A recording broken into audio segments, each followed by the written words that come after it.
Yesu oyo nga simanyi muntu alya bwereere nze Yesu simanyi ndayira nze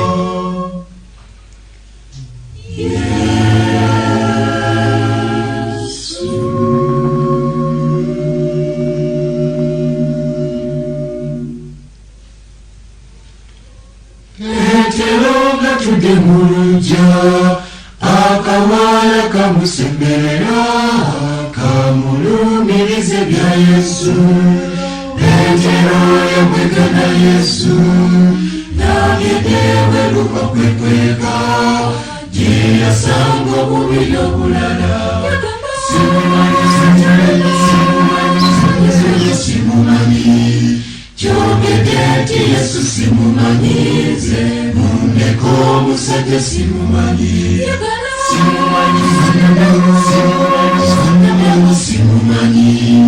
kyanakwekokonekokolimanga yegana Yesu nga tamumanyi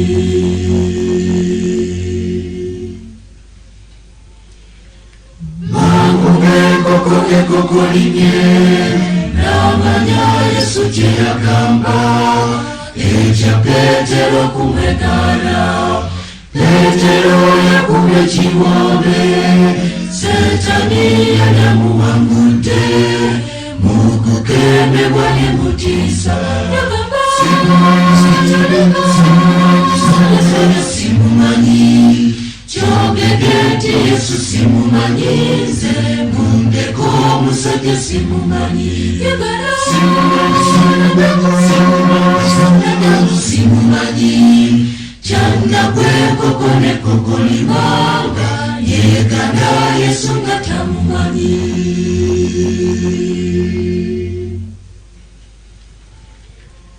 waliwo bajja bamwegana mukukemebwa ne mutiisa olw'amasanyu ag'ensi kagomberwe kalifuuyibwa Yesu ng'azze n'obwakabaka bonna baali kabire bweru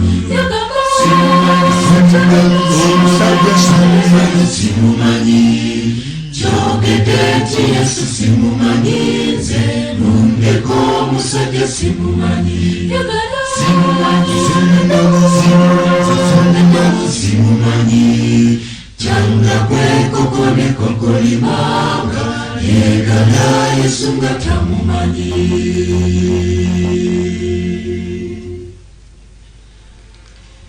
tweweyo okuweereza Yesu tuleke ensonyi n'okutya tubalirwe mu banunulebe twenenye emize emibi gyonna tutukule mu mitima gyaffe tusikire obwakabaka bwe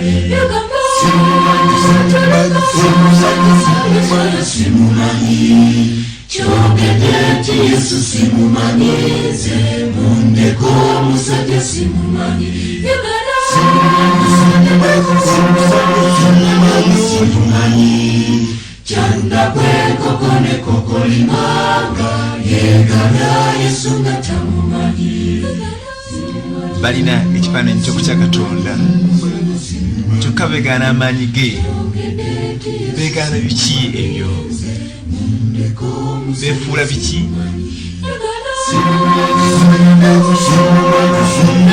simumanyi kyanakwekokonekokolimanga yegana Yesu nga tamumanyi yegana Yesu nga tamumanyi yegana Yesu nga tamumanyi omusajja bannange Yesu nga tamumanyi naawe no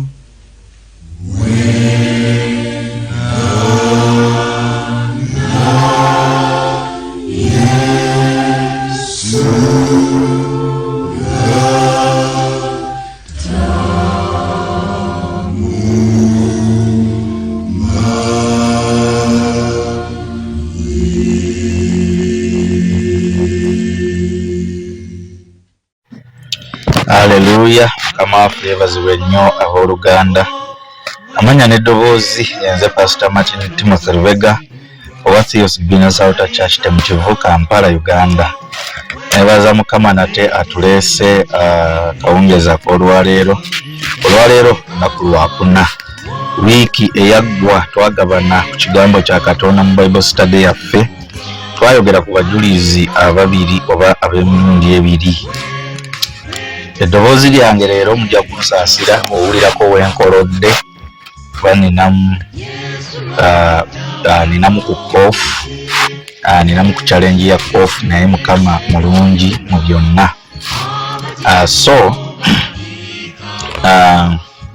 Ate nga obudde bw'okugyeeditingamu tebuliiwo, so tujja kugenderawo mpola mpola. Baganda bange abampuliriza, njagala sharingeko ku ba two witnesses luli bwe twayogerako. Tulinamu message gye tugenda okulondobamu mu bubaka bw'aba two witnesses obwo. Muba mujjukira bulungi twasoma mu kitabo ekya Revelation chapter 11 kwali okubikkulirwa essula y'e11, era oba teweerabidde twasimbulira kuva ku lunyiriri lwa 3 nga tukkirira. Era olwokusatu lwali lugamba nti nange ndibawa abajulirwa bange 2 era baliragulira ennaku 126 nga bambadde ebibukutu. Abo gye mizeyituuni 2 n'ettabaaza 2 eziyimirira mu maaso ga Mukama w'ensi. Olwokutaano lugamba nti era omuntu yenna bw'ayagala okubakola obubi, omuliro guva mu kamwa kaabwe ne gwokya abalabe baabwe. Era omuntu yenna bw'ayagala okubakola obubi, bwe kityo kigwana ye okuttibwa. Olunyiriri lw'omukaaga lugamba nti abo balina obuyinza okusiba eggulu enkuba eremenga okutonnya mu nnaku ez'okutegeeza kwabwe, era balina obuyinza mu mazzi okugafuula omusaayi, era n'okubonyaabonya ensi n'ebibonyoobonyo byonna emirundi emingi nga bwe baagala. Olunyiriri lw'omusanvu lugamba era bwe balibanga bamaze okutegeeza kwabwe, ensolo eva mu bunnya obutakoma erirwana nabo, era eribawangula, era eribatta. Olunyiriri lw'omusanvu lunootinga ennyo olw'ensolo eva mu bunnya eyo erirwana nabo, era eribawangula, era eribatta. Olunyiriri lw'omunaana beeyongerayo ne lugamba nti n'omulambo gwabwe guli mu luguudo lw'ekibuga ekinene ekiyitibwa mu mwoyo Sodomu ne Misiri, era Mukama waabwe mwe yakomererwa. Olw'omwenda lugamba nti era ab'omu bantu n'ebika n'ennimi n'amawanga baalabira omulambo gwabwe ennaku 3.5 ne bataganya mirambo gyabwe okuziikibwa mu ntaana. Olw'ekkumi lugamba nti n'abo abatuula ku nsi balisanyuka ku lwabwe ne bajaguza era baliweerezagana ebirabo, kubanga bannabbi abo ababiri baabonyaabonya abatuula ku nsi. Olw'e11 oluvannyuma lw'ennaku 3.5 omwoyo gw'obulamu oguva eri Katonda ne guyingira mu bo, ne bayimirira ku bigere byabwe, okutya kungi ne kugwa ku bo abaabalaba.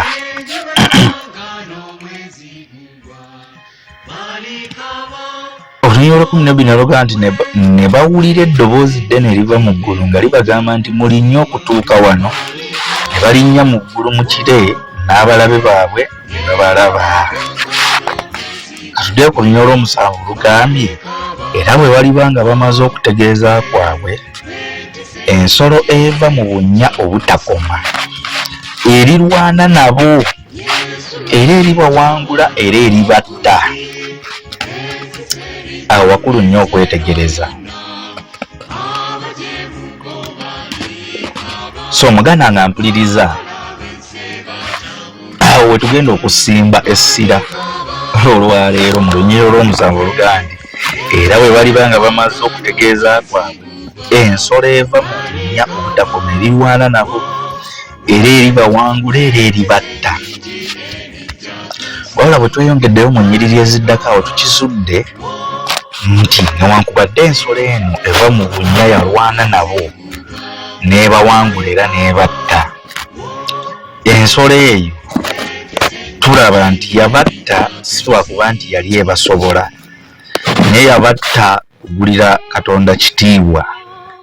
Yo yali tekimanyi nti mu kukkiriza ebatte baali balaga maanyi ga Katonda, kubanga oluvannyuma lw'okufa kwabwe waayita ennaku 3 n'ekitundu ne bazuukira era ne bambuka ne mu ggulu. Kati gwampuliriza ekintu ekikulu kye twagala otunuulira olwaleero, twagala kutunuulira ku nsolo, kuba luli bwe nali nsomesa ensolo saagigenda wala because namanya buno nabwo obubaka bugazi. Njala kutunuulira ku bintu bibiri: ensolo n'ennamba y'ensolo. Ensolo n'ennamba yaayo ngenda bigattaganya. Ennamba y'ensolo mu byawandiikibwa tujja tugiraba bagyogera 666. Ennamba eri 666, 666 ennamba y'ensolo.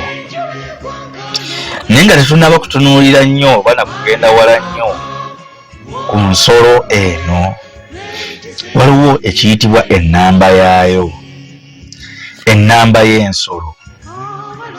Ntandika endowooza n'ennamba y'ensolo, ngenda gyogerako katini kubanga message enkulu eri nti the beast and its number 666, nti ensolo n'omuwendo gwayo oba n'ennamba yaayo 666. Ennamba 666 abantu bangi bazze bagyetuuma. Mu myaka gya 1800 waliwo omusajja yali ayitibwa DeJesus. DeJesus yalina abagoberezi be, yali musajja yali afuutuka, yalimu emisaayi gino egy'emirundi ebiri, omusaayi gw'aba Brazil n'aba America ababeera mu California. Omwami oyo DeJesus yasobola okubeera nga abuzaabuza abantu bangi n'abalaga nti ye Yesu era alina ye Yesu ow'ennamba eya666. Abantu bangi bazze bagezaako okunoonya popularity, tukiyite okumanyikwa n'okuwulirizibwa n'okunoonya attention y'abantu. Ekyaddala generation gye tulimu okubeera embi tetandise leero, yatandika mu biseera bya dda nnyo ensi okubeeramu omulembe omubi oba okubeeramu emirembe emibi, giyite generations embi. Generations embi zize zibaawo kuva mu biseera bya Yesu nga weeziri paka olwaleero. Era omusajja ono ayitibwa DeJesus mu generation ye yawamba attention y'abantu bangi nnyo nga balowooza oba y'oyo owa 666. Kati kye yakolanga yayitanga abantu abagoberezi be yabayitanga n'abakuba ennamba 666 gite 666. N'aleetera baterevangelists bangi nnyo aba generation ye okubalowoozesa nti ye sitaani oba y'ensolo eyali eyogerwako era ye nannyini nnamba 666. Ensi gye tulimu abantu kikulaga nti basobola okukola ekintu kyonna okunoonya popularity oba okumanyikwa oba okuwulirizibwa oba okutegeerebwa mbu nabo gye bali. Amazima gali nti era yategeerebwa ky'oba olaba mwogerako. naye yategeerebwa mu bintu ebikyamu era yategeerebwa mu ngeri y'okufera. Omusajja Omumerika oyo kyaddaaki yamala n'afa kubanga yali alowoozesa abantu bangi nnyo nti ye tajja kufa, era yali alaga abantu bangi nnyo nti ye Kristo. Si ku lwisi eyo waliwo n'ekkanisa emu efubutuka bwe mbaseerabidde mu China awo. Ekkanisa eyo ejja ebuna okwetooloola ebitundu by'ensi, naddala wano mu Uganda ebunye ate ebunidde ddala. Ekkanisa eyo y'Abachina erina omukulembeze waayo bamunikinamingako chairman waabwe oyo oba omwami oyo ayitibwa chairman yalangirira dda ye bw'atalifa era ne yeerangirira okubeera omu ku bajulizi bano ababiri Bayibuli beeyogerako, era ayogera ng'agamba nti ye tajja kufa, era ayogera ng'agamba nti ye wuuyo Mukama gwe yatuma okugatta ebika 12 ebya Isirayiri. Omusajja oyo era mu njigiriza yaabwe alaga abantu nti ye mubaka wa Katonda ow'enjawulo atagenda na kulaba ku kufa.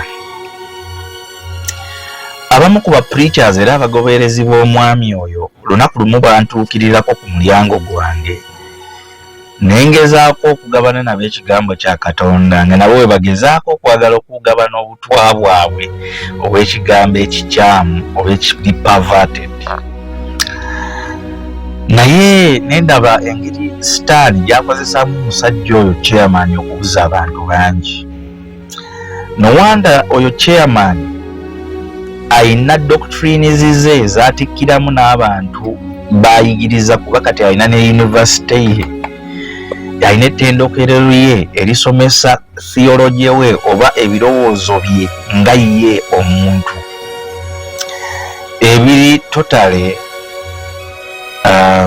ebiri totally out of context ebitakwatagana na byawandiikibwa. Mr. Chairman oyo ayogera ng'agamba nti ye talifa. Mr. Chairman oyo ekkanisa ye ezimu kuwozitegerera bayinamu 12 tribes, era abantu mu church bakuŋŋaana buli omu in one of the tribe eya Israelites oba ey'Abaisirayiri.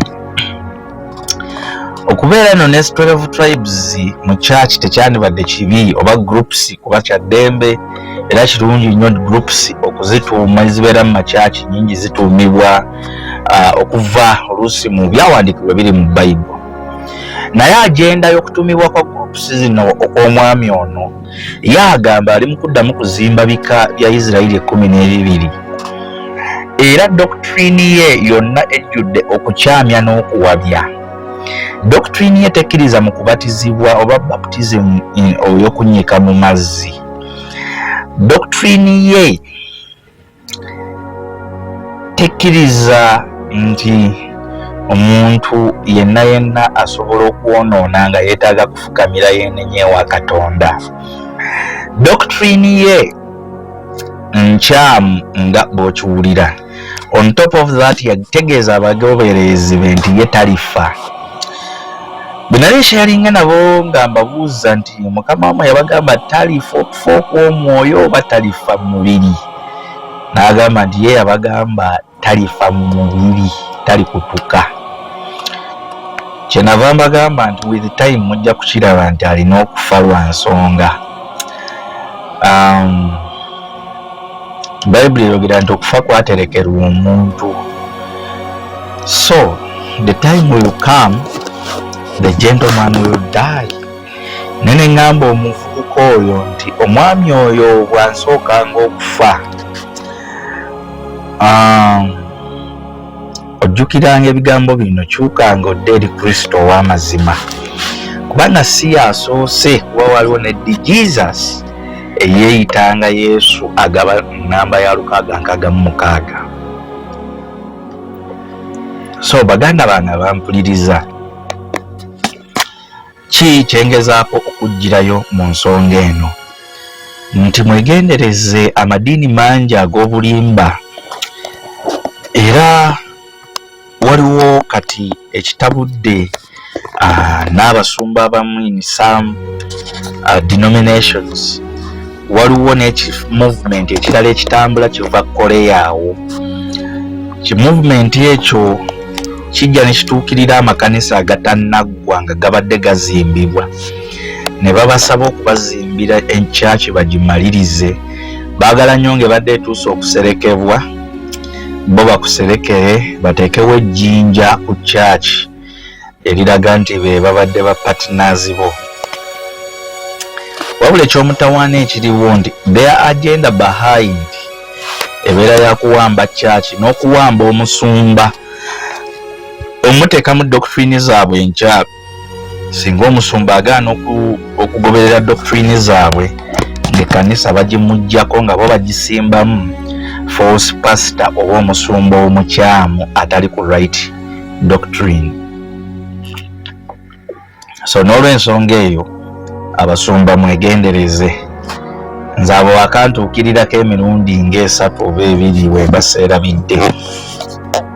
So n'olw'ensonga eyo nze nabagoba ne mbagamba nti Katonda eyazimba ekyaki eyo okugituusa w'eri aligimaliriza.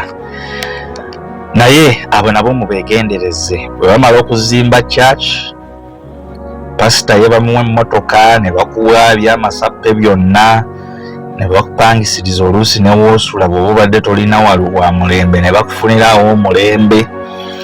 Then afterwards ne bazimba ejjinja lyabwe ery'Abakoleya ne balisimba ku kyaki. Naye nga ezimu ku ndagaano ne paperwork ze bakuwa okusayiningako, obeera obawa authority ku kyaki eyo wadde olulimi olubeeramu lunnamateeka nnyo, nga bw'oba tewasoma kimala oyinza obutalutegeera. So n'olw'ensonga eyo ogenda okwejjuukiriza batandika okukuwa ebiragiro nti kati buulira bino, buulira biri. Era doctrine yaabwe bw'ogikuba nga kyaki bagikuggyamu. Ogenda okwekubira endulu ku poliisi, bagenda okujja okukebera nga abasajja balina ebiwandiiko bye wasayiningako ng'obakwasa obuyinza bwa kyaki n'ekifo na buli kimu. So mu kutwaliza awamu abo nabo sitaani yabatutezeeteze dda. So abasumba b'abalokole mubeere beegendereza.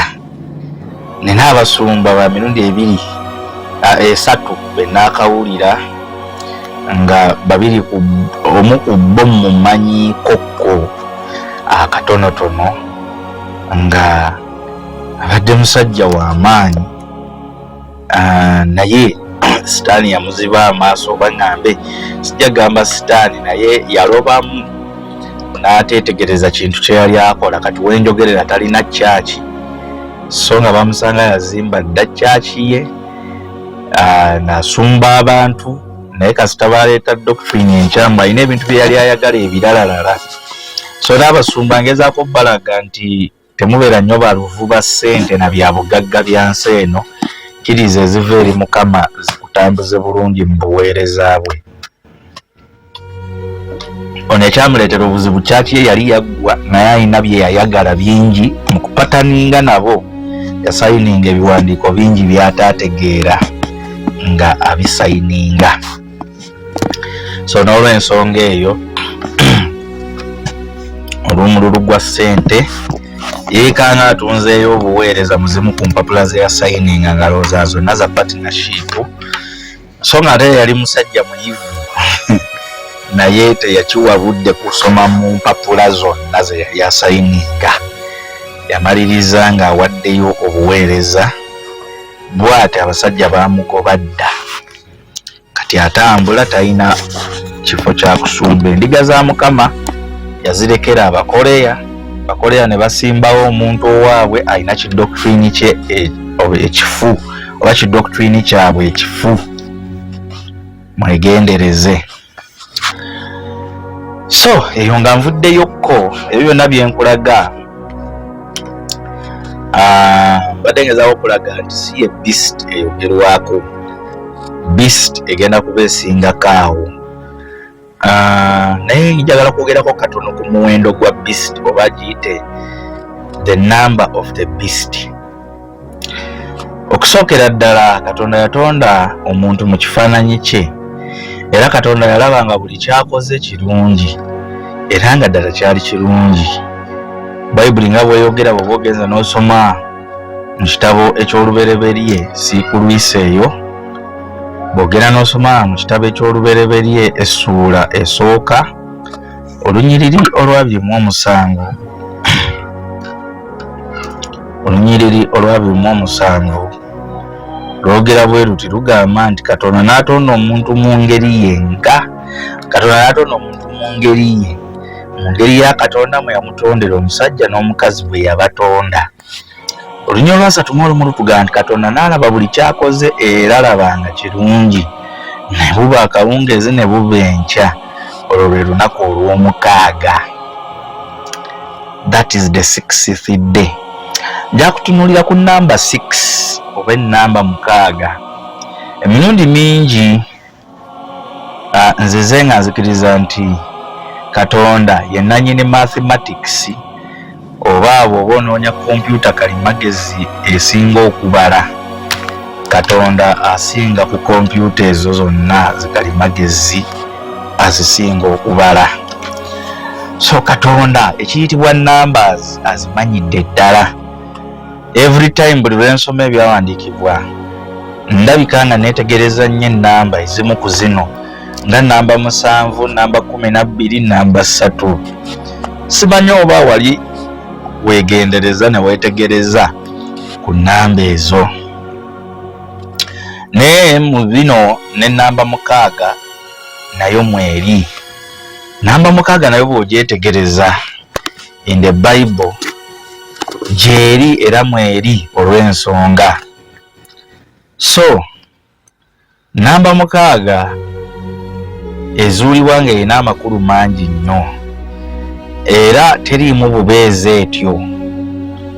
Mu bufunze nga sinaba kugenda wala, nandyagadde osooka otegeere kino nti okusookera ddala neetaaga nteeke essira ku nsonga eno nti siri nkupromotinga numbers nti oba nzuukusa byama bya numbers ziri mu Bible. Siri mukugezaako kusuggestinga nti tuteekeddwa okwetegereza ennyo numbers eziri mu Bayibuli, okufuuka abantu abalagulira mu numbers nedda. Ekyo kibeera trap ya Satan singa otandika otambula ng'abo abantu abatambulira mu bulamu obwo, because eri abantu bangi abatambulira mu bulamu obw'okulagulira mu numbers, abamu nga bakozesa books of magic n'ebintu ebiringa ebyo. Eyo ebeera trap ya devil nnyo singa otambulira mu mbeera ezo. So n'olw'ensonga eyo naye njagala bwagazi kulaga nti ebyawandiikibwa biinamu light gye bituthrowingira oba gye bitulaga ku namba zino. Neetegereza era nkoze observation ku bintu ebimu bye neetegereza mu kigambo kya Katonda, era njagala kulaga nti naawe osobola okubinotisinga nti Yesu Kristo yazuukizibwa oluvannyuma lw'ennaku 3, era waaliwo abayigirizwa 12, era tukiraba nti Katonda ali mu busatu newankubadde ali omu, era tukiraba nti namba 6 egwa mu lunyiriri lwa bimu ku bino. Kansuubire ninawo sensi gye nkolawo ku nsonga eyo. Ekisookera ddala obunafu bw'omuntu, namba 6 mu Bayibuli esobola okugwa mu bintu bingi, naye nga mu bintu bino ebingi byegwamu, so enamba 6 erifalinga ku bintu bino wammanga bwoba bwetegereza bulungi nnyo bw'oba ogenze mu kitabo ky'olubereberye essula esooka olubereberye essula esooka olunywa olwasatu mu olumu lutugamba nti Katonda n'alaba buli kyakoze era laba nga kirungi ne buba akawungeezi ne buba enkya olwo lwe lunaku olw'omukaaga. So number 6 erifaalinga ku bintu bingi nnyo mu Bayibuli, naye ebimu ku byerifaalingako bwe bunafu bw'omuntu, man's weakness, obunafu bw'omuntu. Bw'oba osomye mu lubereberye essula esooka olunywa olwasatu mu olumu nga werikugamba nti Katonda n'alaba buli kyakoze era laba nga kirungi ne buba akawungeezi ne buba enkya olwo lwe lunaku olw'omukaaga. So Katonda yatonda omuntu ku lunaku lwali lwa mukaaga. Gwe bw'obadde tonnaba kyetegereza boddayo wali okuva ku lunyiriro olwa 27 n'okkirira paka ku lwasatu mu olumu, Katonda we yatonda omuntu ku lunaku lwali lwa mukaaga. Okusinziira mu Bayibuli ne ku bakenkufu ba Bayibuli bangi, ennamba 7 oba ennamba ey'omusanvu typically oba mu kugeraageranya oba mu kuwa ekifaananyi ekiikirira completion, kiyite okumaliriza, ekiikirira perfection, kiyite okutuukiriza oba okutuukirira, especially oba naddala okutuukirira kwa Katonda. Ennamba 6 bw'oba ogyetegereza yeddirira nnamba 7. Amakulu gaakyo nti nnamba 6 ekiikirira imperfection, obutali butuukirivu.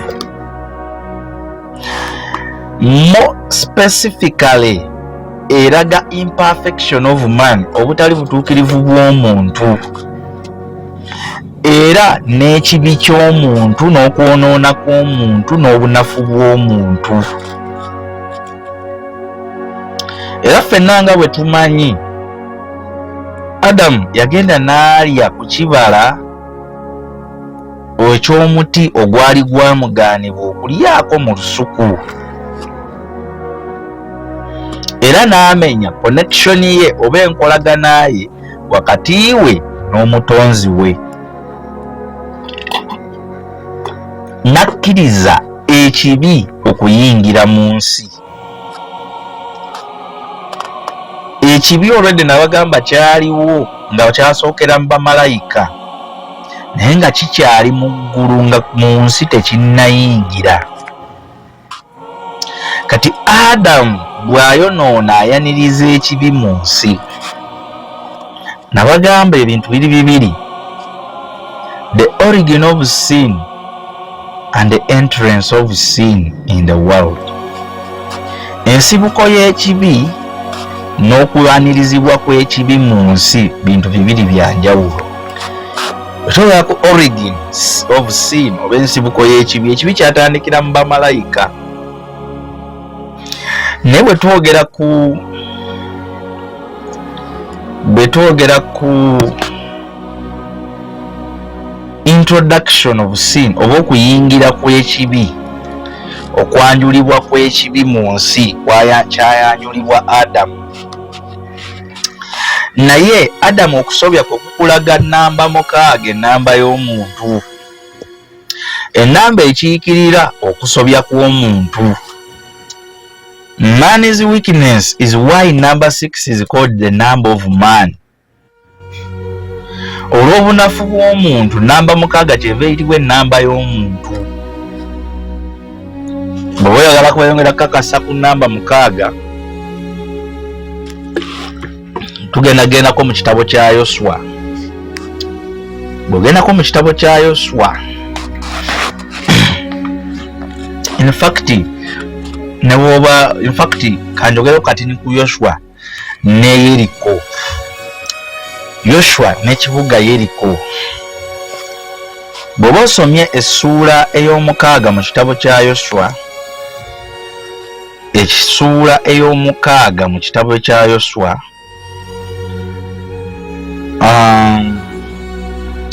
in the 6th chapter suula ya mukaaga mu kitabo kya Yoswa tusoma ne tulaba nti Yoswa n'Abayisirayiri batambula nga beetooloola ekibuga Yeriko okumala ennaku 6 nga bakulembeddwa bakabona 7. Buli kabona nga yeetisse akagombe oba liyite trumpet oba ekkondeere. Teweerabira namba 7 ekiikirira perfection oba obutuukirivu oba okutuukirira kwa Katonda. Kati bakabona bo baali 7 era nga bakiikirira Katonda nga beetisse obugombe 7. Era ku lunaku olw'omusanvu abantu nga batambula beetooloola ekibuga Yeriko emirundi 7 nga bakabona bwe bafuuwa amakondeere ebibuga oba ebisenge by'ekibuga biryoke bigwe. Katonda yalagira Abayisirayiri okumaakinga for 6 days. Yabalagira bakumbe okumala ennaku 6 to prove their imperfect ability to demolish Jericho. Okukakasa obutali busobozi bwabwe ng'abantu okusuula wansi ebisenge bya Yeriko. Era emirundi gyali 6 gye baali balina okukumba ng'abantu. Ng'ogyo emirundi 6 gyonna gikiikirira obutali butuukirivu bwabwe ng'Abayisirayiri nti tebalina maanyi gasobola kusuula bisenge bya Yeriko wansi. Naye ku lunaku olw'omusanvu Katonda bwe banaakumba naye ebisenge bya Yeriko bigwe. Mukama waffe yeebazibwa nnyo abooluganda. On the 7th day God destroyed the city so that he alone would receive the glory. Katonda yekka yatuukiridde era omulundi gwali gwa 7 ku nnamba ey'omusanvu, naye ku nnamba ey'omukaaga ye nnamba y'omuntu ekiikirira obunafu bw'omuntu, obutasobola bw'omuntu n'okwonoona kw'omuntu. So kyeva eyitibwa ennamba y'omuntu. So only God is perfect and only he can perform perfect miracles. It's not by man's power but only by the hand of God. So n'olw'ensonga eyo mu kiragiro kya Katonda ekyokuna, kitulagira okukola ennaku 6. Kitulagira okukola ennaku 6. Olw'omusanvu tuwummule. Ekiragiro kyalagira Abayisirayiri nti bakolenga 6 days and on the 7th day let them rest. Bw'oba ogenze n'osoma mu kitabo kya Exodus, the second book in the Bible, ekitabo kya Exodus essula ya 20 okuva essula ya 28 lwogera ne lugamba nti jjukira olunaku lwa Sabbiiti okulutukuzanga. Era bw'oba osomye mu kitabo kye kimu ekya Okuva essula ya 31 olunyiriri olw'12 paka ku lw'17, olw'12 lugamba nti Mukama n'agamba Musa nti era buulira abaana ba Isirayiri nti mazima mukwatanga Sabbiiti zange kubanga ke kabonero wakati wange nammwe mu mirembe gyammwe gyonna mulyoke mumanye nga nze Mukama abatukuza. Olw'14 lugamba kye munaavanga mukwata Sabbiiti kubanga lwe lutukuvu gye muli, buli anaalusobyanga talemanga kuttibwa kubanga buli anaalukolerangako emirimu gyonna omwoyo ogwo gunaazikirizibwanga mu bantu be. Olw'ekumi luga nti ennaku mukaaga emirimu gikolebwenga, naye ku lunaku olw'omusanvu wabangawo sabbiiti olw'okuwummula okutukuvu eri Mukama. Buli anaakoleranga emirimu gyonna ku sabbiiti talemenga kuttibwa. Lwaki namba mukaaga okirabye? Lwaki namba mukaaga namba ya muntu? Katonda ali very courteous. 6 days za muntu kukola, the 7th day it is God's own, lunaku lwa Mukama. So n'olw'ensonga eyo Katonda yagaba ekiragiro kino because amanyi obunafu bwaffe. Yakimanya nti tetusobola kukola continually, ne tukola 7 days a week. N'abakikola sometimes, that's why omubiri gukoowa nnyo and they get some abnormalities. Abnormalities ozimanyi. Some people bamaliriza banyiiganyiiga, bavaavaako, ngenjogera ennaku zino bavaavaako, basonga tebawummula, ne bafuna hormone imbalances mu mubiri, buli kamu kamunyiiza. So you need to rest. You need to rest, okuwummula mu kyabwa Katonda. Ate kati bategeeza bantu ba Mukama, mwebale kukola nnyo naye mufunenga yakadde muwummuleko. You need to rest. Mukwano weetaaga owummulemu-ko. Funayo olunaku n'owummula,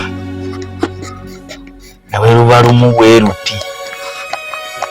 Oyinza obutatambulira ku commandment y'aba Israelites ey'okuwummula because you are a child of the new covenant, naye ofunangayo olunaku n'owummula. So God also commanded the Israelites to harvest their land for 6 years. Bw'oba weegendereza mu byawandiikibwa, Katonda yagamba n'Abayisirayiri okukungula ettaka lyabwe emyaka 6, era omwaka ogw'omusanvu gubeere omwaka ogwa Jubileewo, omwaka ogutaliimu kukungula. So the 7th year eyitibwa omwaka ogwa Jubileewo. God's command teyali bubeezi kubeera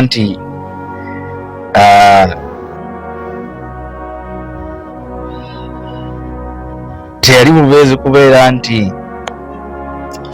Katonda yali agriculturist ow'omulembe, nti oba yali ayagala bwagaza abantu batuule butuuzi, wabula kyawanga n'obudde ebimera bino byonna okudda obulungi omwaka omulamba nga tebikunguddwa. So Katonda akozesa year of Jubilee oba omwaka ogwa Jubileewo ng'akadde ak'okusonyiwagana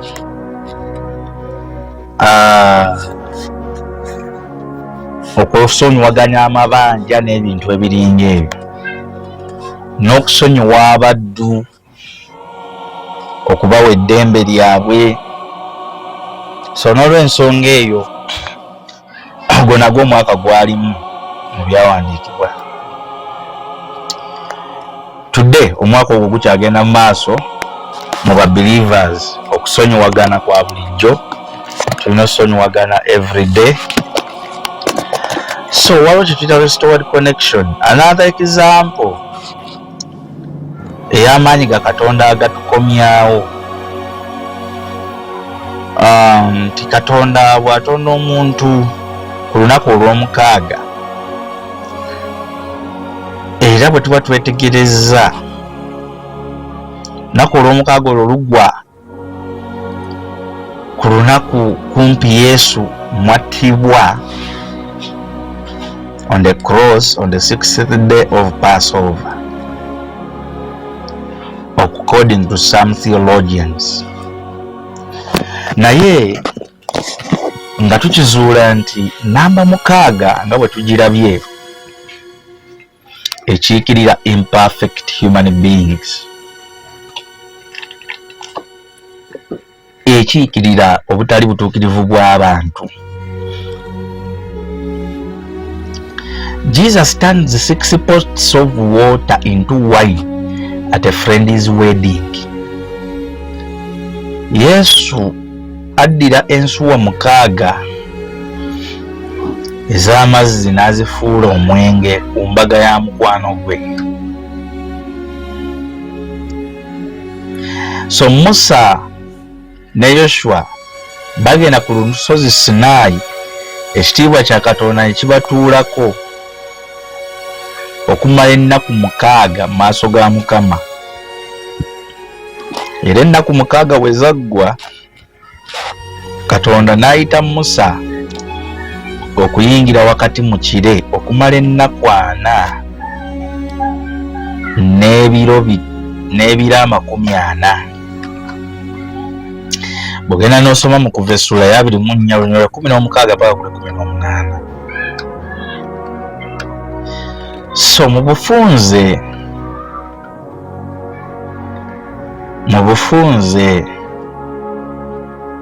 Boaz gave Ruth 6 ephahs of barley to take home. Bonobo some Ruth chapter 3 verse 15. Naye mu bufunze namba 6 mu byonna we tugiraba ekiikirira imperfect human beings. 6 days after Jesus told the disciples of his second coming, he took Peter, James and John up a high mountain to witness his transfiguration. Bw'oba in Matthew chapter 17 verse 1 ne Mark chapter 9 verse 2, tulaba nti Maria Magdalene oba malayika wa Mukama akyalira Mariyamu nnyina Yesu okwanawunsinga nti agenda kuzaala omwana ayitibwa Yesu, nga kazini we already yali ayina olubuto lwa myezi 6 nalwo nga lwa kyamagero, Elizabeth. Oba osomye Luka essula esooka lunyolo lwa 26. So Jesus oba Yesu Kristo yabuuzibwa emirundi 6 okulaga obubonero okubeera nga approvinga nti mwana wa Katonda. Yesu yasabibwa obubonero bwa mirundi 6 era mu mirundi 6 approvinga eri abakulu n'eri abantu nti ddala mwana wa Katonda. Kino ng'oyagala okikakasa ojagenda okisomeko mu Matayo essula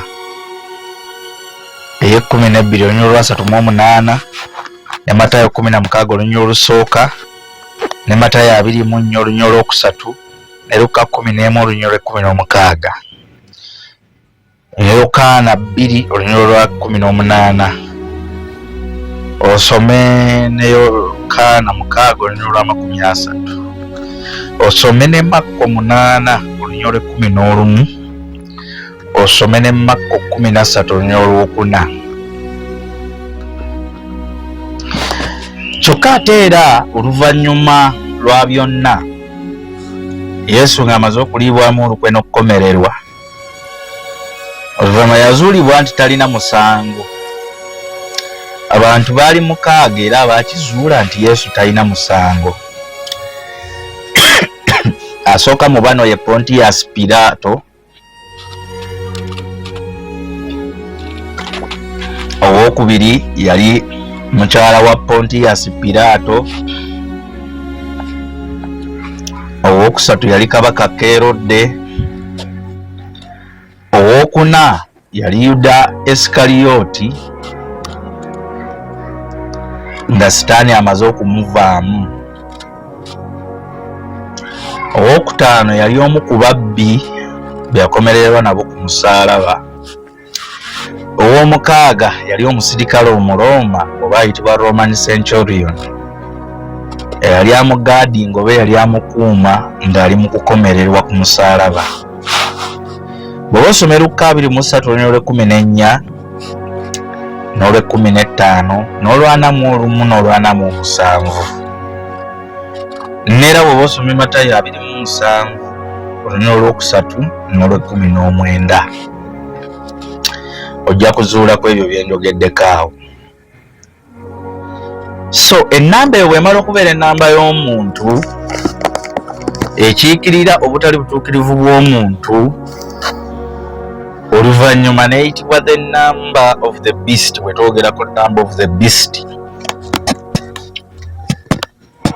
because of the 6 or because the number 6 can represent imperfection, we have to talk about what is known as the number of the beast.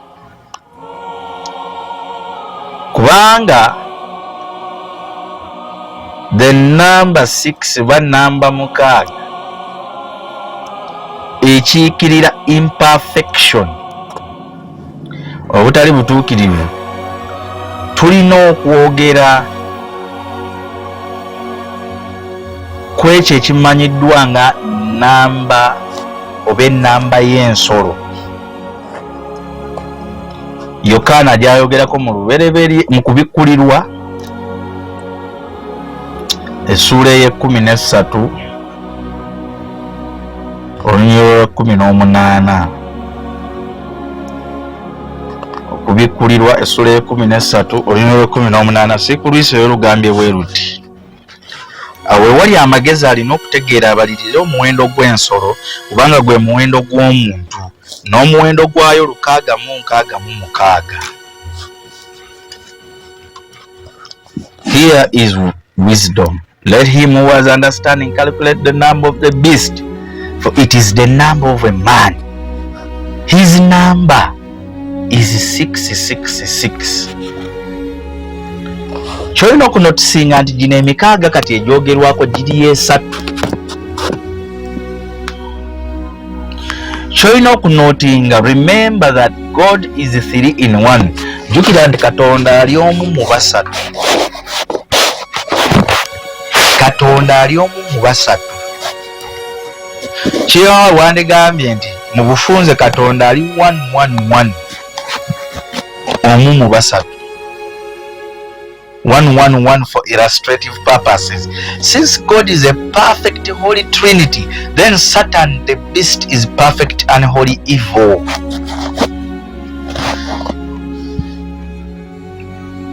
Ne Satan ye perfect and holy evil, ye bubi obutuukiridde mu bubi. Era mu Revelation chapter 13 Katonda atulaga amaanyi g'ensolo mu bunnabbi bwa Yokaana ku kizinga Patmos ng'alabula about the evil destruction the beast will spread, ensolo bw'ejja okusaasaanya. Katonda era atulabula n'atugaba tuteekeyo nnyo omwoyo, twegendereze, twetegereze ku signs oba ku bubonero obw'okukomawo kwe. Ng'agenda kukomawo akube ensolo agiwangule, akuŋŋaanye abaana be era anyweze obwakabaka bwe obutaggwaawo.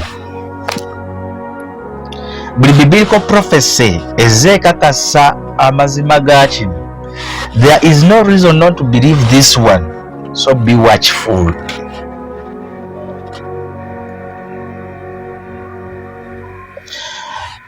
I want to emphasize again that we shouldn't necessarily be analyzing every single number in the Bible. But if there is anything we can learn from taking a look at the number 6, perhaps we should notice how it shines a spotlight on man's wickedness, while also highlighting God's power to restore what once was lost. Kama favors Benyabo Luganda. So n'olw'ensonga eno Muganda ampuliriza bwe twogera ku nsolo n'ennamba yaayo. Ennamba nga bw'ogiwulidde gwe muwendo gw'omuntu. That is to say, omuwendo gwayo, or the number of the beast, represents the imperfect works of humanity. The imperfect works of humanity. Kankulage, for example, in the Old Testament, even believers in the Old Testament, by number, it was a spiritual thing. Balina mark, number nechikirira mark, akabonero. Bw'ogeze n'osoma mu Ezekiel chapter 9, Ezekiel chapter 9 verse 4, egamba nti awo Mukama n'amugamba nti genda oyite wakati mu kibuga, wakati mu Yerusaalemi, oteeke akabonero ku byenyi by'abantu abassa ebikoowe era abakaabira emizizo gyonna egikolerwa wakati mu kyo. In fact, bw'oba ogenda n'osoma Ezekiel chapter 13 verse 16 ejja kijjayo bulungi.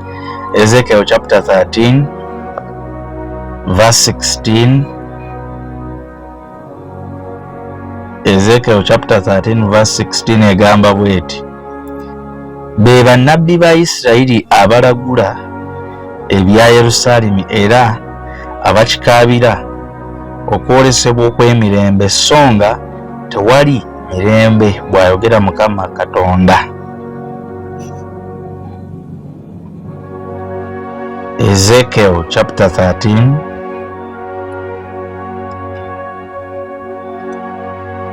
verse 16. So mu bufunze enamba oba mark eyogerwako, scripture zino zikulaga mark eyogerwako, akabonero akoogerwako, nti akabonero kano kakiikirira abantu ba Katonda abatukuvu, byawandikibwa bwe biba bikulaga wali, wabula ate n'akabonero ka Sitaani nako kakiikirira abantu bwa Sitaani. Kuba osoma wali, put a mark on the forehead, Ezekiel 9:4, Ezekiel 9:4. Awo Mukama n'amugamba nti genda oyite wakati mu kibuga, wakati mu Yerusaalemi, oteeke akabonero ku byenyi by'abantu abassa ebikoowe era abakaabira emizizo gyonna egikolerwa wakati mu kyo. Mukama waffe yeebazibwe nnyo. Mu bufunze Katonda naye amateeka ge abaali bagalina ku mutima baali balabikako akabonero akake. Abaali bagoberera ebiragiro bye baali balabikirako akabonero akake. Tugambe nti baaliko ennamba ya Katonda ey'omusanvu. Kati ne bano abaliko oba bagoberera enkola ya Sitaani, nabo baliko ennamba ya Sitaani ey'obuntu, erya imperfection, ey'obutatuukirira, ey'ekizikiza. Kati bwe twogera ku beast, ensolo yeriwa, tulaba nti mu myaka omusanvu egy'okuyigganyizibwa, ensolo kati gyendiko eri eyatta abajulizi ababiri be twalabako olwokuna oluwedde. Bayibuli etulaga nti mu biseera ebijja mu maaso kiyitibwa tribulation period. Nabagamba da tribulation period oba okuyigganyizibwa, akaseera k'okuyigganyizibwa, eno period esuubirwa okubeeramu mu biseera ebirijja mu maaso, Katonda bw'ali bazze okumaliriza okulamula ensi eno n'okulamula ensi eyitibwa eggwanga lya Isirayiri, era Mukama alyoke ateekewo okulamula okulikomererayo eri the unbelieving world. The church comprised of all who have trusted in the person and work of the Lord Jesus.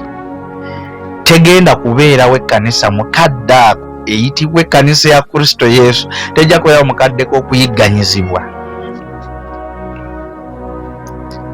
Mukama waffe yeebazibwe nnyo abooluganda. Abantu bangi nnyo balina approaches nnyingi ku tribulation period. Naye church tukkiriza nti ejja kubanga yaggyibwa dda ku nsi in an event called the rapture, oba mu event emanyiddwa ng'okwakulibwa, esangibwa mu 1 Thessalonians chapter 4 verse 13 to 18 ne 1 Corinthians chapter 15 verse 51 to 53. In this way ekkanisa ejja kubeera nga erokolebwa okuva mu busungu bwa Mukama ng'Abasessalonike ekisooka essula ya 5:9 bw'agamba. Okuyita mu byawandiikibwa byonna, tribulation yali associated with the day of the Lord, n'ekiyitibwa olunaku lwa Mukama. Olunaku lwa Mukama, that is the time oba bwe budde during which God personally intervenes in history. Bwe budde Mukama bwayingira mu byafaayo nga bwe tulaba bwagenda oyingira okwaccomplishing oba okutuukiriza pulaani ye. Period ye eyitibwa tribulation oba okuyigganyizibwa mu biro ebisembayo.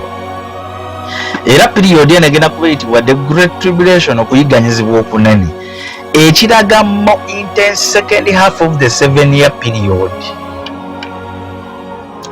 time of distress nga Daniel bw'agyogerako mu Daniel 12 olusooka.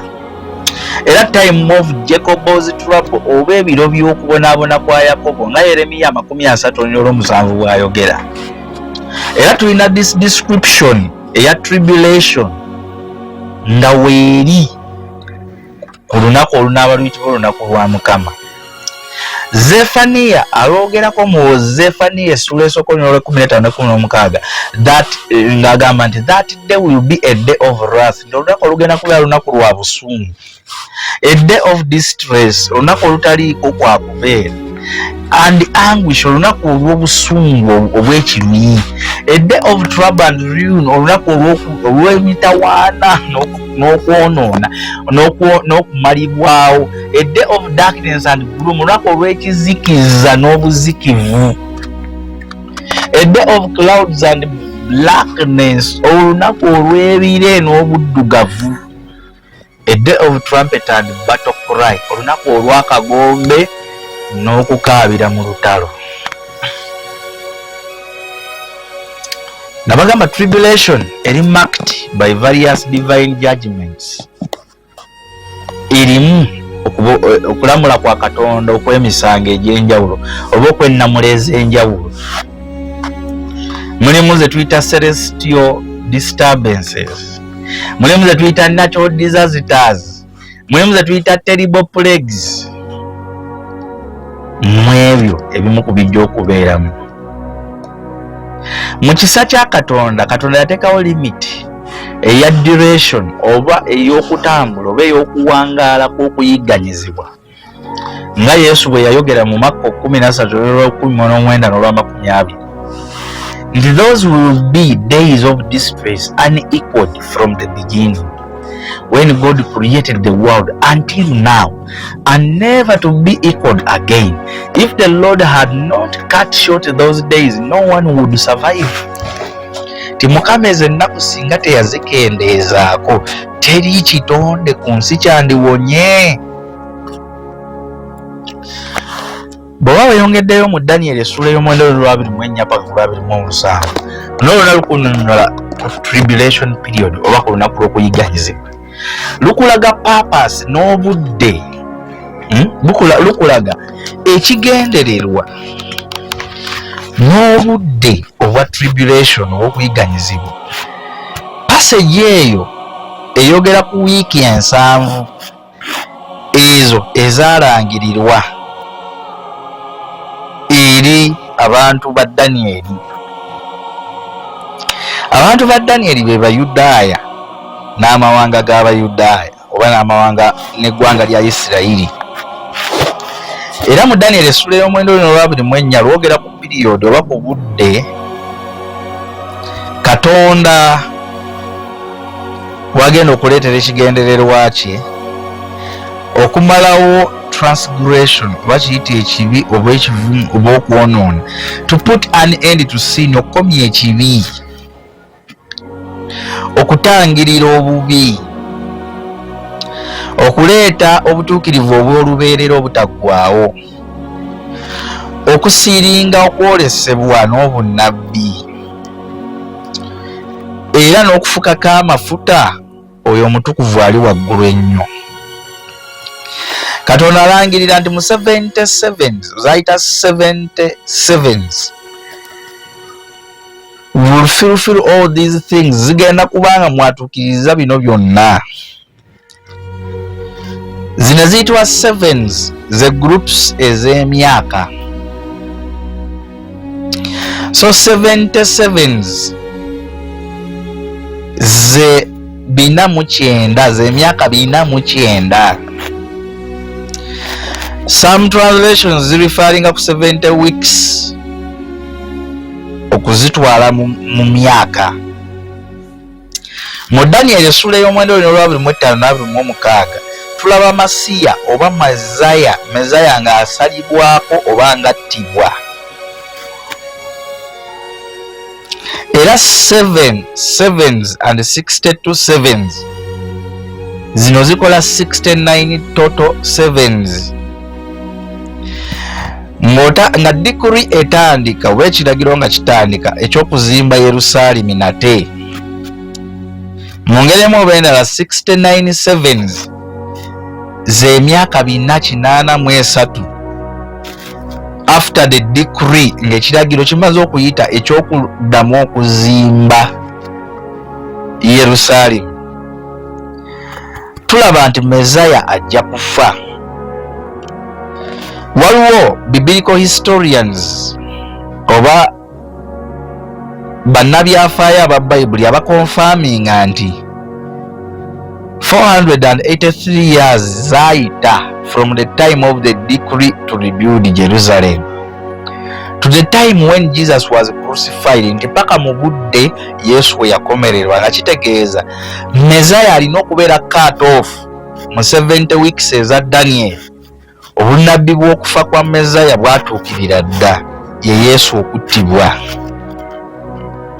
Era most Christian scholars, regardless of their view mu ssomo lya eschatology, balina okutegeera okwo nti Mezaya yattibwa dda mu 70 weeks eza Daniel. Katonda yagamba nti mu nnaku 7 yagamba nti mu 70 weeks, wiiki 7 zimaze okubeera determined nezirina okubeeramu okufa kwa Mezaya gy'emyaka 49 okuva period nabbi Daniel we yafunira okwolesebwa okwo. Kati tuyinayo ezisigalidde just 69 weeks accounted for 483 years. Kino nga kireka 17-year period to be fulfilled, to finish the transgression, to put an end to sin, to atone for wickedness, to bring in everlasting righteousness, to seal up vision and prophecy, and to anoint the most holy. Bwe wasoma Daniel essula y'omwenda olwa 24 eno final 7-year period gye tuyita tribulation, okuyigganyizibwa, the time when God finishes judging Israel and brings them back to himself. So ng'osome Daniel 9:27 etulaga few highlights ku final week eya 7-year period oba 7-year tribulation period. Etulaga ruler oba omufuzi ow'effugabbi agenda okukakasa covenant with many oba endagaano n'abantu bangi nnyo. Endagaano eno ey'emyaka 7 wakati mu 7. So mu bufunze ajja kuteekawo end to sacrifice and offering. Era ku wing of the temple he will set up the abomination that causes dissolution. Paka ku end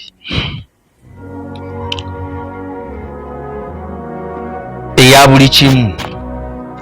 Jesus refers to this passage mu Matthew 24 verse 15 amita the ruler who confirms the covenant and then sets up the abomination ayitibwa the beast. Omukulembeze oyo ayitibwa ensolo in Revelation 13. Okusinziira ku Daniel essula ey'omwenda olunya olwa 27, ensolo zino oba ensolo eno ne konvenanti yaayo n'endagaano yaayo ey'emyaka 7 ne wakati wa myaka egyo 7 3.5 years wakati mu kuyiganyizibwa, the beast will break the covenant. Ensolo eno ejja kumenya endagaano era eteekewo ekkomo ku Jewish sacrifices nga Revelation 13 bw'annyonnyola that the beast will place an image of himself. Ensolo ejja kweteekerawo ekifaananyi kyayo mu yeekaalu era ebanje ensi okugisinza ng'eyita mu kifaananyi kyayo. Mu Revelation 13 verse 5 egamba nti this will go on for 42 months. Bino bijja genda mu maaso okumala emyezi 42, gy'emyaka 3.5, the second half of the tribulation. So tulaba endagaano elastinga oba ewangaala paka wakati wa wiiki gye nagambye ekiikirira emyaka 7, kitegeeza ejja kulastinga emyaka 3.5 emenyebwe endagaano y'emirembe. Daniel 9:27 akulaga nti the beast who made the covenant demands worship for 42 months. Ensolo eno eyakola endagaano ejja kusaba okusinzibwa kumala emyezi 42. So kati total length of time is 84 months. Mu bufunze ye 7 years. Mukama waffe yeebazibwe nnyo abooluganda.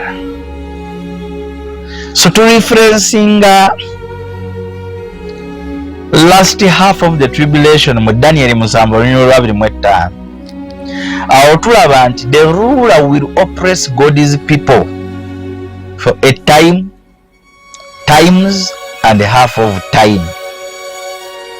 In bracket time mu biblical way ey'okubala, time ye 1 year, times ze 2 years, half a time ye half a time ye half year. So total nebeera 3.5 years. So eyo time of operation against the Jews ey'okuyiganyizibwa eri Abayudaaya ennyonnyola mu Revelation 13 verse 5 to 7. Era eri kitundu ku Great Tribulation, ekitundu ekisembayo ekya 7 year tribulation, when the beast or the Antichrist will be in power. Tulaba nti a further reference to the timing of events mu tribulation ezuulibwa mu Revelation 11 mu kubikulwa 11 n'olwokusatu olwogera ku 1260 days. Tulaba ne 42 months, both equaling oba gyonna nga giraga emyaka 3.5, nga tukozesa prophetic year of 360 days. Tulaba Daniel mu ssula y'e12 nga lwogera 1290 days and 1335 days from the midpoint eya tribulation. So the additional days mu Daniel 12 zisobola okulaga time after the tribulation for the judgment of the nations. So we'll sum Matthew chapter 25 verse 31 to 46. and time for the setting up of Christ's millennial kingdom. But also Revelation chapter 20 verse 4 to 6. So mu bumpimpi tusobola okugamba nti tribulation ye 7-year period oba okuyiganyizibwa gy'emyaka 7 mu biro eby'oluvannyuma, in which humanity, decadence and depravity will reach its fullness. Gy'emyaka 7 obwononefu n'okubula kw'omuntu bwe binajjula okutuuka ku bujjuvu bwabyo, nga Katonda abajajinga okusinziira ku buli omu era n'okusinziira ku kwonoona kw'ensi. Era during that time Israel will repent of their sin and receive Jesus as their Messiah, setting up a time of great blessing and restoration. Nga Zefaniya 3:9 paka ku 2 bwayogera, ne Isaaya 12:3-5. Kati awo si ku lwisa eyo. Bwe tutunuulira beast,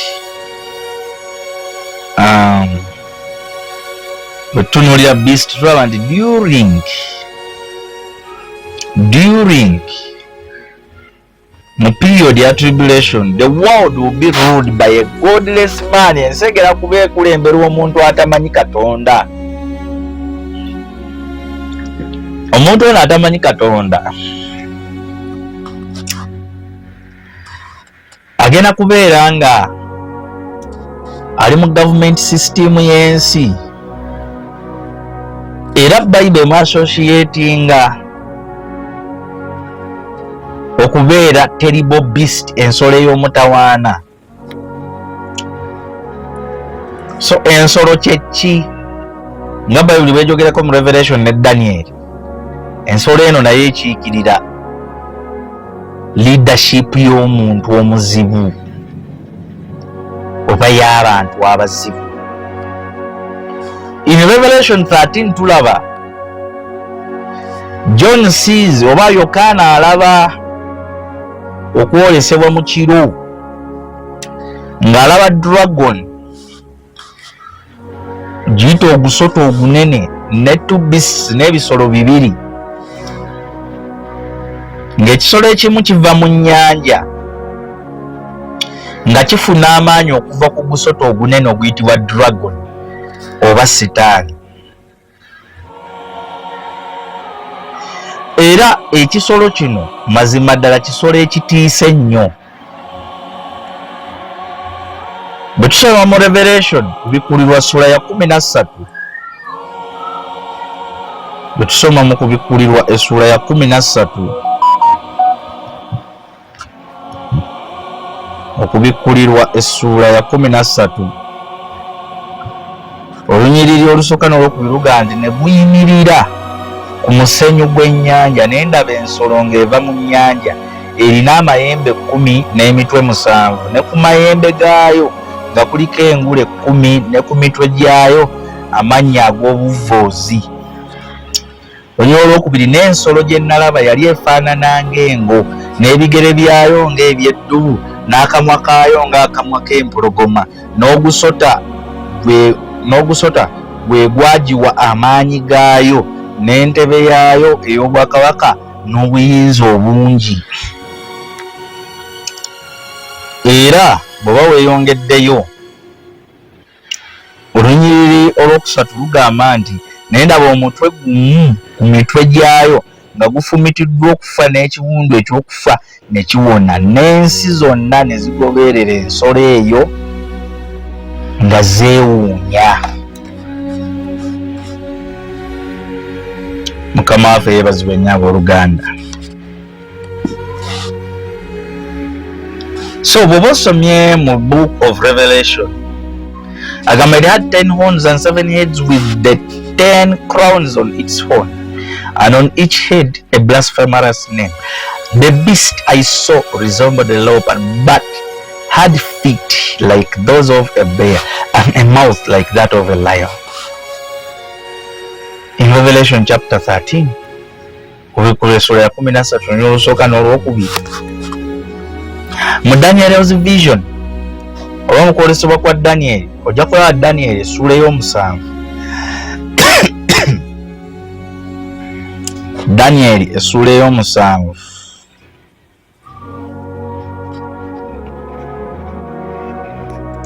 olunyiriri olw'omusanvu n'olw'omunaana lugamba nti oluvannyuma lw'ebyo ne ntunula mu ebyo bye nayolesebwa ekiro era laba ensolo ey'okuna ey'entiisa era ey'obuyinza era ey'amaanyi amangi ennyo era yalina amannyo amanene ag'ekyuma yali aneemenyaamenya n'esambirira ebyasigalawo n'ebigere byayo era teyafaanana ng'ensolo zonna ezagisooka era yalina amayembe 10 olw'olunyiriri olw'omunaana lugamba nakebera amayembe era laba ne wameera mu go ejjembe ddala ettono ne mu maaso gaalyo 3 ku mayembe ag'olubereberye ne gasimbulirwa ddala era laba mu jjembe eryo mwalimu amaaso ng'amaaso g'omuntu n'akamwa akoogera ebikulu eyo y'ensolo bw'oba ogenze n'osoma olunyiriri olw'19 paka ku 27 olw'19 lugamba nti naye ndyoka njagala okumanya amazima g'ensolo ey'okuna etafaanana ng'ensolo zonna ey'entiisa ennene amannyo gaayo ga kyuma n'enjala zaayo za kikomo eyalya n'emenyaamenya n'ensambirira ebyasigalawo n'ebigere byayo olw'20 lwogera ne lugamba nti n'agayembe 10 agaali ku mutwe gwayo n'eddala eryamera 3 ne gaggwa mu maaso gaalyo ly'ejjembe eryo eryalina amaaso n'akamwa akoogera ebikulu obukanu bwalyo bwasinga gannaago obugumu olunyiriri olw'21 ne lugamba nti ne ntunula ejjembe eryo ne lirwana n'abatukuvu ne libasinga olunyiriri olw'22 ne lugamba nti okutuusa omukadde yakamala ennaku ennyingi lwe yajja omusango ne gusalirwa abatukuvu b'oyo ali waggulu ennyo ebiro ne bituuka abatukuvu ne balya obwakabaka era olw'23 lugamba nti n'ayogera bw'ati nti ensolo ey'okuna eriba bwakabaka obwokuna mu nsi obutalifaanana ng'obwakabaka bwonna era obulirya ensi zonna era obulizisambirira era obulizimenyaamenya olw'24 n'amayembe ago 10 mu bwakabaka obwo muliva bakabaka 10 abaligolokoka n'omulala alibaddirira aligolokoka naye talifaanana ng'ab'olubereberye naye alijjawo bakabaka 3 olw'25 era alyogera ebigambo ebibi eri oyo ali waggulu ennyo era aliteganya abatukuvu b'oyo ali waggulu ennyo era alirowooza okuwaanyisa ebiseera n'amateeka era biriweebwayo mu mukono gwe okutuusa ekiseera n'ebiseera n'ekitundu ky'ekiseera lwe biriggwaawo olunyiriri olw'26 ne lugamba naye omusango gulibaawo era balimuggyako okufuga kwe okukumalawo n'okukuzikiriza okutuusa enkomerero olunyiriri olw'27 n'obwakabaka n'okufuga n'obukulu obw'obwakabaka obuli wansi w'eggulu lyonna abantu abatukuvu b'oyo ali waggulu ennyo baliweebwa obwakabaka bwe bwakabaka obutaliggwaawo n'amatwale gonna galimuweereza galimuwulira. Bw'osoma ennyiriri zino zombi mu Daniel ne Revelation, Daniel n'okubikkulirwa zibeera so profitable oba zijjamu nnyo omugaso mukulu. Bw'osoma mu Revelation mu kubikkulirwa, the term beast oba ekigambo ensolo kiraga entities zino oba amaanyi gano amabi ag'emirundi ebiri, sometimes agayitibwa beast ensolo, era nga ensolo eno erifaalinga ku End Times Empire oba ekiikirira obwakabaka bw'abantu obugenda obeerawo mu biro eby'oluvannyuma. Obwakabaka jjukira mu generation gye tulimu tetukozesa bwakabaka, tukozesa bwa pulezidenti, naye mu bufunze kitegeeza some political power oba political power ey'enjawulo egenda okubeerawo okusinziira mu empire ez'enjawulo, mu bwakabaka obukirimaanyi obw'enjawulo obutwalibwa okubeera nga bu super power. Tulaba nti the 7 heads, emitwe emisanvu ne 10 horns oba amayembe 10 biraga nti ensolo egenda kunoonya coalition ey'amawanga agagenda ositukira mu maanyi to subdue the earth under Satan's control. 7 heads, emitwe omusanvu egy'ensolo eyo ne 10 horns gayite amayembe 10 byonna bikiikirira okutabaganya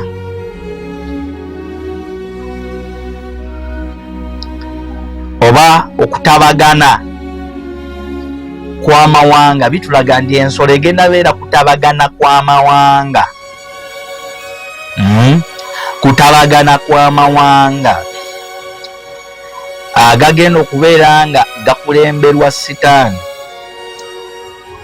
era nga policies ze gayitisa zonna ziwa Sitaani obuyinza ku nsi.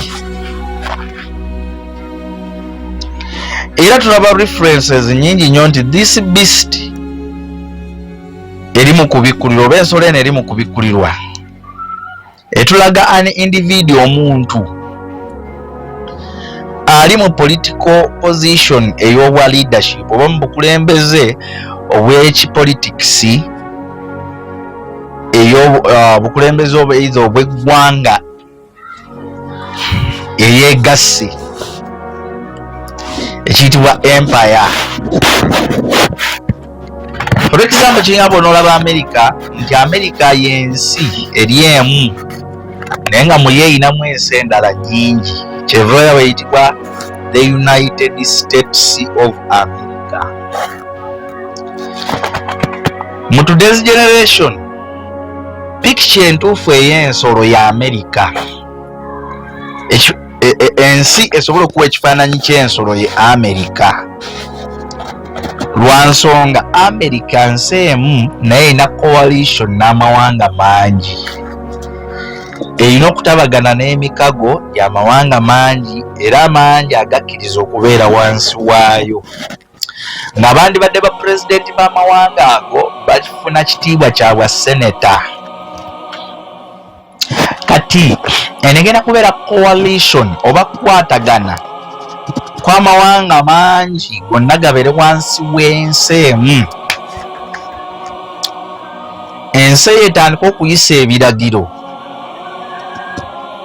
Homosexuality is free, murder is free, kwega byonna bigende mu freedom, people's rights n'ebiringa ebyo. Olw'amaanyi g'ensolo eno ne policies zaayo eziyisibwa n'amawanga amangi aganaaba gagiri wansi,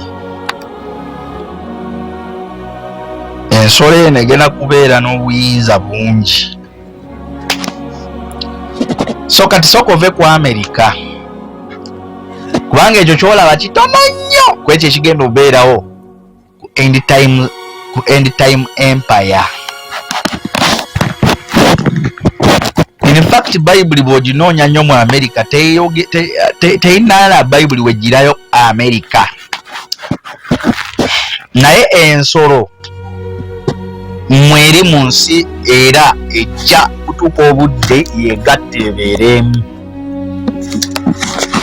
Eno board of political leaders mu nsi ye beast. But however much this board of political leaders egenda beerawo muyejja kubaamu ne leader waayo alina authority ey'okuntikko. Oyo ye image of the beast, ye kifaananyi ky'ensolo, yakiikirira abasigadde ob'ensolo eno. So mu bufunze the beast oba ensolo nga bwe tugiraba, Bible eraga nti it will receive a deadly wound and be healed. Omulunyi olwokusatu tejja kufuna, omulunyi olwokusatu mu Kubikulirwa 13 omulunyi olwokusatu tejja kufuna ekiwundu ekyokufa naye ate ewone. Egenda kuteekawo authority over the whole world and demand to be worshipped. Egenda kubanja okusinzibwa. Egenda kuteekawo olutalo wakati w'abantu ba Katonda nayo. Mu tribulation period oba mu kaseera k'okuyigganyizibwa, n'agamba nti mulimu abantu abagenda okubeera ne second chance y'okulokoka. Abantu bano bagenda sanga akaseera akazibu ng'ensolo ebalwanyisa. Kyova olaba nkugambye mulimu n'abajulizi ababiri bali be twasomako olwokuna oluwedde abattibwa ensolo. Enjawulo eri ku bajulizi bali ababiri nti bo enjiri baagibuulira mu ngeri etali ya bulijjo, mu ngeri ey'amaanyi era ey'enjawulo ennyo eyaleetera kubanga abantu bangi balokoka. Era abajulirwa bano ababiri baali mulabe w'ensolo kuba enjiri baagibuulira mu ngeri ey'enjawulo ennyo nga n'ensolo tebasobola. Paka obudde bwe bwatuuka era ensolo n'ebatta. Bayibuli tulaze nti naye ne bazuukira ne bambuka nga bazuukidde oluvannyuma lw'ennaku 3 n'ekitundu. Wabula ate era ekyo tekyajjawo nsolo, yagenda mu maaso. Era abaali abalabe b'abajulirwa bano be ba political leaders ab'ensolo abagattagatta ekiyitibwa ensolo. So mu bufunze egenda beera against era egenda kuteekawo olutalo wakati w'abantu bonna abakkiriza mu Jesus. Era Bible eraga nti ejja kuwangula against them for a time, for some time, oba olwakadde akamu. Kuba bw'ogenda n'osoma mu kitabo kya Revelation kiyita ekyokubikulirwa essula ya 13 nga mmaliriza, olunyiri olw'omusanvu lugamba nti neeweebwa okulwana n'abatukuvu n'okubawangula, neeweebwa obuyinza ku buli kika n'abantu n'olulimi n'eggwanga. Daniel 7 olunyiri olwa 21 naye akugamba kyekimu. Bw'oba ogenze n'osoma mu kitabo kya nnabbi ayitibwa Daniel essula ya 7 olunyiri lwa 21, Bayibuli egamba bweti. Bayibuli egamba nti n'entunula ejjembe eryo ne lirwana n'abatukuvu ne libasinga. However, tulaba nti obudde bwa beast eno butono nnyo ate yabukozesa nnyo. Okusinziira mu Kubikulirwa essula ya okusinziira mu Daniel essula ya 7:25 lugamba nti era alyogera ebigambo ebibi eri oyo ali waggulu ennyo, era aliteganya abatukuvu b'oyo ali waggulu ennyo, era alirowooza okuwaanyisa ebiseera n'amateeka, era biriweebwayo mu mukono gwe okutuusa ekiseera n'ebiseera n'ekitundu ky'ebiseera bwe biriggwaawo. Kyokka nga kye kimu bw'okisoma mu Kubikulirwa essula ya 13 olunyiri lwa 5 lugamba nti neeweebwa akamwa akoogera ebikulu n'obuvoozi, neeweebwa obuyinza okumala emyezi 42. ebiri Daniel byayogerako nti ebiseera nti ekiseera n'ebiseera n'ekitundu ky'ebiseera emyaka 3 n'ekitundu gy'emyezi 42. Bwe tweyonga ne twetegereza, he will only be permitted absolute authority for 42 months okumala emyezi 42. 3.5 years gy'emyaka 3 n'ekitundu ye beast. Tukkiriza nti the beast oba ensolo eri mu Revelation ye Antichrist era yo yawakanya Kristo. Oyo awakanya Katonda.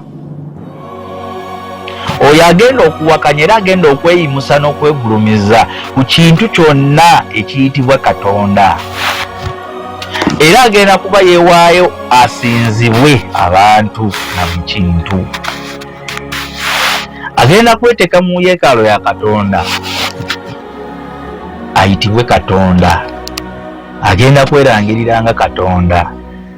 Abasasonike ekyokubiri essuula ya 2 lugamba, who opposes and exalts himself against every so-called God or object of worship, so that he takes his seat in the temple of God, proclaiming himself to be God. So he is also called the man of lawlessness. Era ayitibwa omuntu ow'ekibi. Bw'oba ogenda n'osoma Abasasonike ekyokubiri, si ku Lwisa eyo, Abasasalonika kankusomerewo. Abasasalonika ekyokubiri essuula ya 2 olunyiriri olwokusatu, Bayibuli emwogerako omuntu yenna tabalimbanga mu kigambo kyonna kyonna, kubanga olunaku olwo terulijja wabula okwawukana kuli kumaze kubaawo, era omuntu oli ow'okwonoona nga alimala okubikkulwa omwana w'okuzikirira. Omwana w'okuzikirira. So mu kwolesebwa kwa Daniel, the Antichrist oba onawakanya Kristo ly'ejjembe tto eryo lisituka ne limera mu mayembe gali amalala, ne libeera the head of the terrifying beasts. Ne libeera nga kwegamba lino ejjembe Daniel nga watulaga mu vision ye, the Antichrist is a little horn that rises from the head of the terrifying beast mu Daniel 7 verse 8. Well, verse 8 egamba, I considered the horns, and behold, there came up among them another horn, a little one, before which 3 of the first horns were plucked up by the roots. And behold, in this horn were eyes like the eyes of a man, and a mouth speaking great things. Katukiraba nti Mukama bw'aliba akomawo, when the Lord returns ngazze okukola judgment, he will defeat the beast and destroy his empire. Ajja kuwangula ensolo n'obwakabaka bwayo abuzikirize, nga Revelation chapter 19 weetulaga ku bikulirwa sula ya 19 kifuba kya bulyazaamaanyi basigalawo service eno nga sikulaze ensolo bwewangulwa. Mu Revelation 19 verse 19 and 20 olunyiriri 19 n'olwa20 lwogera bwe luti lugamba, ne ndaba ensolo ne bakabaka b'ensi n'eggye lyabwe nga bakuŋŋaanye okulwana n'oyo eyali atudde ku mbalaasi n'eggye lye. Ensolo n'ekwatibwa, era wamu nayo nnabbi ow'obulimba eyakola obubonero mu maaso gaayo, bwe yalimbisa abo abakkiriza enkovu y'ensolo n'abo abasinza ekifaananyi kyayo, bombi ne basuulibwa nga balamu mu nnyanja ey'omuliro eyaka n'ekibiriiti. Mu nnyanja ey'omuliro ekola etya? Eyaka n'ekibiriiti. Mu bufunze ensolo ejja kukola etya? Ejja kusaanawo. Era Daniel mu Daniel 7 verse 11 egamba, I looked then because of the sound of the great words that the horn was speaking, and as I looked, the beast was killed, and its body destroyed and given over to be burned with fire. So mu bufunze ensolo ejja kusuulibwa mu muliro, mu nnyanja ey'omuliro, lake of fire. So identity ya individual who will become the beast of Revelation tennaba kumanyibwa. According to 2 Thessalonians chapter 2 verse 17, Bible egamba, for the mist of lawlessness is already at work. Only he who now restrains it will do so until he is out of the way. Ankubikulire waawo Abathessalonike ekyokubiri nga mmaliriza essuula ey'okubiri olunyiriri olw'omusanvu lugamba nti kubanga ne kaakano ekyama eky'obujeemu weekiri kikola, wabula kyokka aziyiza kaakano okutuusa lwaliggibwawo. Olw'okumunana ne lugamba awo omujeemu oli n'alyoka abikkuka. Mukama waffe Yesu gwalitta n'omukka ogw'omu kamwa ke, era gwalizikiriza n'okulabisibwa kw'okujja kwe. Omujeemu oyo tasobola kubeera reviewed because amuziyiza akyaliwo. Ani amuziyiza? The church together with the Holy Spirit. The moment the church and the Holy Spirit are all taken off the world, nga bonna bagiddwa ku nsi, ekkanisa n'omwoyo omutukuvu nga bagiddwa ku nsi, then the lawless one will be revealed. So this man will be revealed only when God removes the restraining influence of the Holy Spirit from the earth. So it's really interesting to compare the different biblical visions of the kingdoms of the world. We've also made Daniel chapter 2, King Nebuchadnezzar dreams. Kabaka Nebuchadnezzar aloota obwakabaka bw'ensi ng'ekibumbe ekinene eky'amaanyi ekiwagguufu ekinene kirabika obulungi era mu ngeri eyewuunyisa. Daniel 2:3 Prophet Daniel oluvannyuma alaba okwolesebwa nga same kingdoms azirabanga ziringanga beasts oba ensolo ez'enjawulo. Mu Daniel 7 mu John's vision eya final worldly kingdom tulaba empire oba obwakabaka bukirimaanyi obuli portrayed nga bwanjawulo nga bw'amaanyi naye nga bunyonyolwanga beast. Zino passages zonna zirepresentinga two very different perspectives ku kingdoms eza mankind oba abantu ze bazimba. Omuntu yalaba ebintu byakola biri fashioned, well fashioned era nga birungi nnyo naye nga wa Katonda sometimes bibeera ng'ensolo.